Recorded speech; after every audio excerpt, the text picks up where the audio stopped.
Punganur MPDO కార్యాలయంలోని రికార్డులు కాల్చివేసినట్లు వచ్చిన సమాచారం అవాస్తవమని జడ్పీ సీఈఓ గ్లోరియా అన్నారు. రికార్డులు కాల్చివేత పట్టణంలో కలకలం రేపింది. సాధారణ నిధుల నుంచి 1,36,00,000 రూపాయలు స్వాహా కేసులో సిబ్బందిని సస్పెండ్ చేసినట్లు, ప్రైవేటు కంప్యూటర్ ఆపరేటర్ సునీల్ పై కేసు నమోదు చేసినట్లు జడ్పీ సీఈఓ గ్లోరియా తెలిపారు.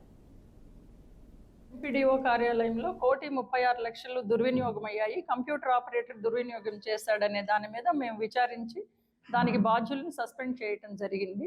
దానికి సంబంధించిన ఫైల్స్ అన్నీ కూడా ఆఫీస్లో ఉన్నాయి. అవి ఇప్పుడు మీకు కూడా చూపించడం జరిగింది.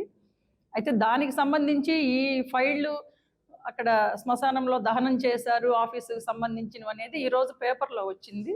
దానికి దీనికి ఎటువంటి సంబంధం లేదండి.